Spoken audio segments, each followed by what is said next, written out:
Good morning to all of you.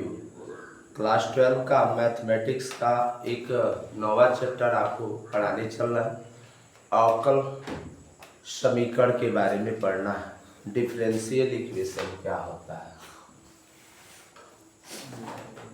14 number chapter है differential equation, जिसको अवकल समीकरण कहते हैं। अवकल समीकरण क्या होता है। अवकल समीकरण क्या है तो आपसे पूछा जाए, इसको सबसे पहले हेनरी यानी पॉइंटियर ने सबसे पहले इसको दिया था। ऐसा समीकरण जिसमें केवल एक स्वतंत्र चर के सापेक्ष एक आश्रित चर भी सम्मिलित हो, एक आश्रित चर भी क्या हो, सम्मिलित हो। ऐसे समीकरण को हम क्या कहते हैं, अवकल समीकरण कहते हैं। जैसे मान लीजिए आपका dy बाई dx हो अब प्लस x हो इक्वल टू c हो, ठीक है ना जी। तो इसमें एक जो होता है स्वतंत्र चर है और ये क्या है, आश्रित चर है। एक बार अगर इसका अवकलन करते हैं तो इसकी कोटि कितनी होती है। देखो इसका घात जो होता है 1 होगा और कोटि कितना होगा, 1। तो पूछा जाता अवकल, सबसे पहले आपको अवकल समीकरण के बारे में लिख रहा हूं। दूसरा नंबर है अवकल समीकरण के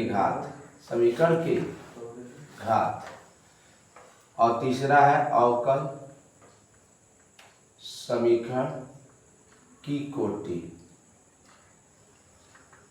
तो अवकल समीकरण जैसे कोई भी है, जैसे इस तरह भी है d2y dx square plus 3y equal to 0, ठीक है ना जी। तो ये अवकल समीकरण हुआ। इसको अधिकतम कितने बार अवकलन किया गया है, तो 2 बार अवकलन किया गया है। तो 2 बार, जब जितने बार अवकलन किया गया हो किसी दी गई अवकल समीकरण में अधिकतम बार अवकलन, उसकी अवकल समीकरण की कोटि कहलाती है। इसको कितने बार अवकल किया गया है, 2 बार। और इसके ऊपर अधिकतम घात कितना है, 1। तो ये घात क्या है, 1 है। इसी तरह का क्वेश्चन अगर दे दे, पहले एक्सरसाइज में इसको पहचानने के लिए देता है कि निम्न अवकल समीकरण की कोटि बताइए और घात बताइए। जैसे d की power 4 by dx 4 plus 3 d3y by dx cube पर 5 घात माइनस 4 d5y बाई dx की पावर 5 और 6 प्लस 6y इक्वल टू 0 है, ठीक है ना। तो ये क्या है, ये तो अवकल समीकरण है पूरा। इसमें बताइए कोटि कितना होगा। कोटि का मतलब ऑर्डर पूछा है। अधिकतम इसमें कितने बार अवकलन किया गया, सबसे ज्यादा बार इसमें मैक्सिमम कितना, ये 4 ही बार अवकलन को दिखा रहा है, ये 3 बार है, ये 5 बार। तो जितने बार अधिकतम अगर किया गया होगा वही उसकी कोटि कहलाएगी। कितने बार है, 5 बार। और इस पर घात, जिस पर अधिकतम कोटि रहेगा उस पर देखेंगे घात कितना है, वही उसका मान हो जाएगा अवकल समीकरण की घात। यानी घात कितना है, इसमें पावर बताना है। कितना पावर है, 6 पावर है, ठीक है ना जी। तो इसी तरह का पहचान करने के लिए क्वेश्चन देता है कि निम्न समीकरण में की घात बताइए और कोटि बताइए, ठीक है ना जी। जैसे एक्सरसाइज शुरू करते हैं। 9.1 है, 9.1। इस चैप्टर में यही क्वेश्चन कहता है कि 1 से 10 तक कह रहा है कि प्रत्येक अवकल समीकरण की कोटि एवं घात बताना है, ठीक है ना जी। तो ये बताइए, देखिए ये भी ध्यान देना है, अगर y डैश लिखा गया हो, इधर देखना आप लोग, तो इसका मतलब समझिए 1 बार अवकलन है। अगर y डबल डैश लिखा गया हो तो इसको कितने बार अवकलन है, y ट्रिपल डैश लिखा गया हो तो 3 बार अवकलन किया गया है। ठीक है ना जी। ये होगा, अगर 4 डैश हो तो क्या समझना है, 4 बार अवकलन। जैसे एक क्वेश्चन है, इसमें d की पावर अगर 4 अगर y हो, d की पावर 4y बाई dx की power 4 plus sine y triple dash, ठीक है ना, इक्वल टू 0, इक्वल टू 0। तो इसमें कह रहा है कि कोटि कितना होगा, कोटि कितना, अधिकतम बार कितना अवकलन है, इसका मतलब 3 ही बार ना है, तो इसका मतलब कोटि 4 होगा। और इसी के ऊपर ना घात देखा जाता है, इस पर अधिकतम घात कितना है, ठीक है ना।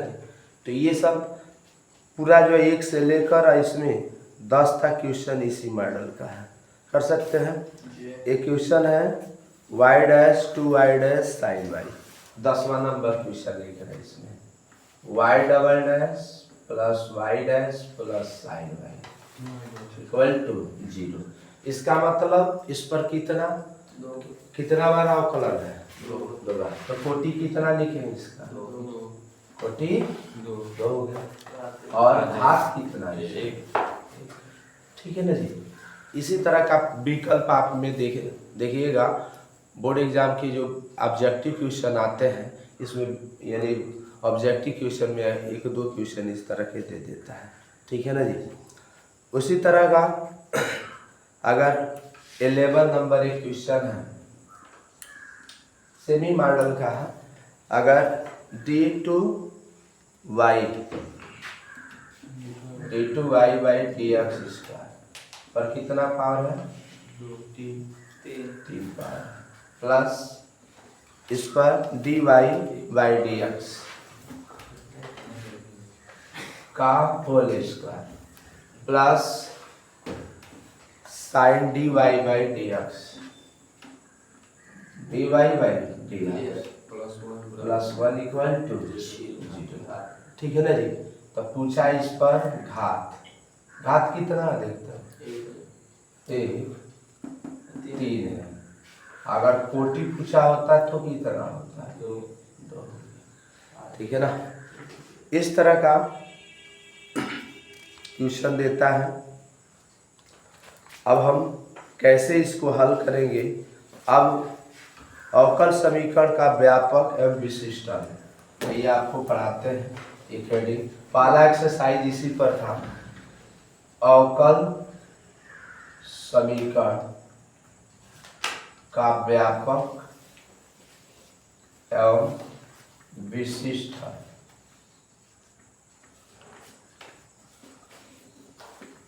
इसको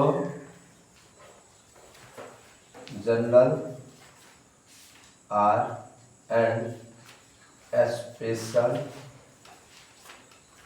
सॉल्यूशन ऑफ डिफरेंशियल इक्वेशन, अवकल समीकरण का व्यापक एवं विशिष्ट है।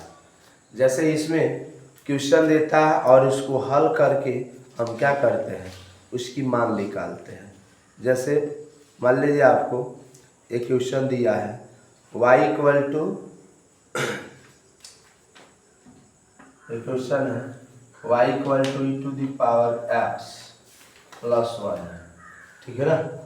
इससे प्रूफ दैट करना है, प्रूफ दैट कि y double dash minus y dash की वैल्यू कितनी होगी, 0 होगी, ठीक है ना। तो इसका मतलब है y डबल डैश का मतलब इसको 2 बार अवकलन करना, अब y डैश का मतलब 1 बार अवकलन। तो लिखोगे ना, x के सापेक्ष प्रूफ कर रहा है, पहले फलन लिख लीजिए, y equal to e to the power x plus 1। तो लिखेंगे x के सापेक्ष अवकलन करने पर, तो dy by dx of d to the power x plus dx of d, इसका मान होता है e to the power x। तो इसको 1 बार अवकलन किए तो y डैश लिख सकते हैं। फिर से इसको सब फिर से आप यहाँ पर समीकरण 1 बना दीजिए। समीकरण 1 का पुनः x के सापेक्ष अवकलन करने पर, क्या करने पर, अवकलन करने पर, तो इसको अवकलन करो d2y by dx square dx आप e to the power x, e to the power x की value e to the power तो इसको y डबल डैश कहेंगे। समीकरण नंबर आपको जो प्रूफ करना है y double dash minus y dash, क्या करेंगे अगर दो में से एक को घटा दिया जाए, समीकरण 2 माइनस समीकरण 1 से, तो देखोगे y double dash minus y dash है ना होगा, देखिएगा। तो ये y डबल डैश में से अगर y डैश को घटा दिया जाए तो क्या होगा, y डबल डैश का मान कितना है, एक कटकर क्या लिखा जाएगा, यही प्रूफ करना था। इसी तरह सेकंड एक्सरसाइज में इसी तरह मॉडल का क्वेश्चन है 9.2 का, कर सकते हैं इस मॉडल का। मैं आशा करता हूँ कि यह जो क्वेश्चन आपको है बिल्कुल इजी वे में समझ में आया होगा। किसी प्रकार का अगर अवकल समीकरण की घात और कोटि में प्रॉब्लम हो तो कृपया मुझे कमेंट करें। अगर आपको अच्छी तरह समझ में आए तो इस पर आधारित अपने एक्सरसाइज के क्वेश्चन सॉल्व करें। वीडियो अच्छी लगी हो तो चैनल को सब्सक्राइब करें, लाइक करें और बेल आइकन को दबाएं और दोस्तों के साथ शेयर करें। Thank you for watching.